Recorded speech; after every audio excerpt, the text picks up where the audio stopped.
everybody, welcome back to the Bruce Growth channel, where I try to make your student life much easier and more powerful by offering valuable strategies and ideas. Today, we're getting into the very basics of financial budgeting for students. This is going to be a segment on personal finance.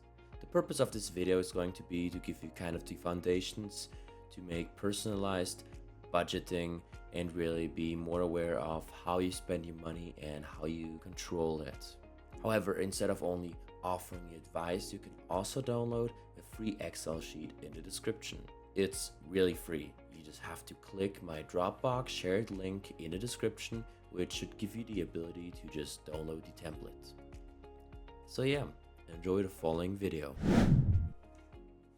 Let's get into the importance of budgeting first. Have you guys ever heard of Jim, the prodigal college student?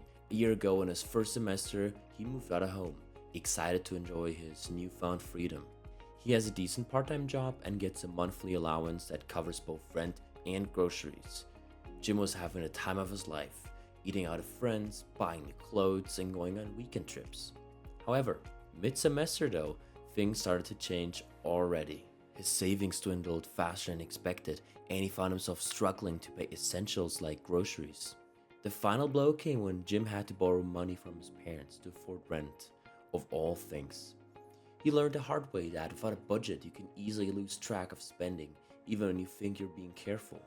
As you saw from the sort of anecdote, losing sight over your savings happens quite quickly, especially when you don't quite know yet what living by yourself actually costs. So you lose yourself quickly and step into the minus, and in some cases have to withdraw money from your savings. Define your income streams, count your costs, and budget the right way. Okay, so we're here at the student budgeting template that you can download down below. It's a very simple little template that you can easily use. You can change whatever you'd like about it. Maybe you want to add another window, like calculate something. It's a basic template, an empty slate that you can sort of work from. And again, you can just delete all this flavor text here. It's sort of like an explanation, especially if you haven't watched the video, it's particularly useful. But again, it's self-explanatory. You can add your information here, whatever is applicable, so financial goals, date, name, and then you have the revenue, fixed costs, and variable costs. These are important to understand, especially the difference between fixed and variable costs, but also kind of how you use the profit to your advantage. So revenue, again, whatever is applicable for you, whether you have a part-time job, you actually get allowance. Maybe you have index funds, so like ETFs. Maybe you also have crypto. Maybe you get an interest from your savings account. Or maybe you have a credit card score that you can somehow keep track of in this sheet.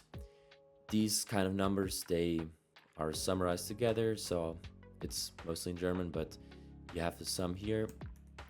And this gets dragged down into your profit calculation. So here you have the revenue, that is 35. The fixed costs are different from the variable costs in the way that they are always, as the name suggests, fixed. So you would have a rent 500 euros monthly, and it's going to stay this over the year. Sure, maybe 1 year into your contract with your landlord, they may say, okay, due to inflation or just kind of local reasons, this place is now worth more, so perhaps you're gonna get a higher rent, maybe raised by like 7%. That's what happened to me at some point, and that's sometimes mostly normal. Subscriptions are the same. Of course, they can vary, which is why I made a separate subscriptions tracker. But from month to month, they're usually the same, unless you maybe get a loyalty discount, or you find or discover a better like alternative, or you get a new deal on it. So from month to month, as you can see, September, October, you can change that. For example, here we have Audible. You type minus 10 euros and next month it's gonna be maybe more expensive, -11. Same with Netflix. Netflix changes their prices sometimes, especially as of like kind of lately. They've had a lot of adjustments, and you can just change these. You see the total gets calculated, and then here below you have kind of this calculation for fixed and variable costs. The costs are made up of fixed and variable costs. Variable costs, you can kind of imagine what they are. They vary from month to month. Like groceries, obviously you might pay 300 euros this month, and the next month you're like, okay, I want to have tuna instead of meat, possibly. So the prices change. That's a no-brainer. Same with trips, eating out. Just adjust them. Maybe don't go on trips as often. So instead of trips, you'd prefer miscellaneous. Maybe don't buy clothes as often. So you can just leave that blank. It's all up to you. Use this to your heart's content. Then what you get at the end is you get a kind of monthly profit calculated. What is important is when you use the sheet is that you always keep minus for the costs, because if you get a plus, obviously it's like positive rent of 5. You wouldn't obviously make money from your rent. It's probably more the other way around. So just do these things. I'm gonna fix that real quick, just so we have a positive number in a monthly profit. And the monthly profit is not your revenue, because your revenue does not consider costs, and that's sort of it. Now, what you can do with it, up to you. How I regard profit is that instead of maybe saying, okay, now I have just more money to spend next month, instead you have more money that you can maybe put into a savings account, or you can maybe you're saving for that sweet leather jacket that you saw on the store lately and you really want to buy that. So you can use all the profit that you gain month to month and maybe use it to get this little jacket that you want. So yeah, it's a very simple sheet. Make sure to use it to its full potential, and also if you want to adjust it. My personal budgeting template differentiates a bit from this because I have some other costs, or maybe just a different system that I use, and we're gonna get into that shortly. This point is important because it can impact your money spending habits and change the way you budget.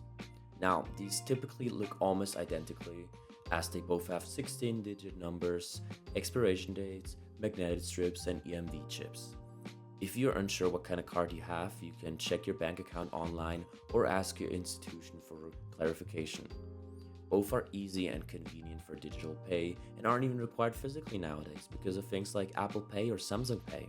The key difference is that debit cards are based entirely on the funds that you have deposited in your bank, while credit cards allow you to borrow money from its issuer up to a certain limit. Holders of credit cards automatically agree to pay the money back with interest in accordance with the institution's terms and policies. This is where credit scores come in.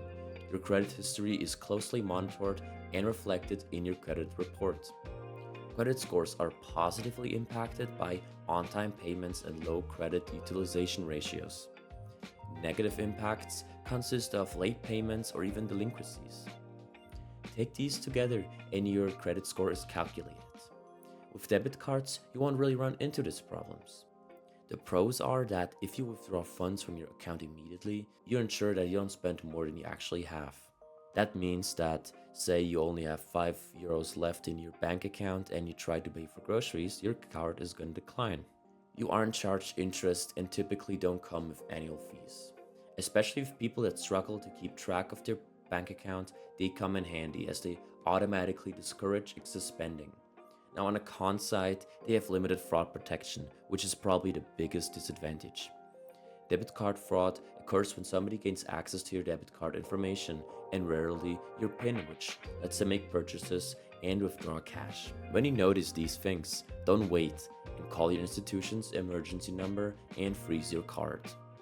Depending on when you report and if your card has been used or not, you are charged a certain amount. So if you want to build a positive credit score and have issues with managing your money, maybe still go for a debit card. The actual sheet as I've showcased is not based on any of these budgeting systems in particular. Neither should it represent a one best way to solve your personal budgeting issue. But it's a method that I recommend and personally use.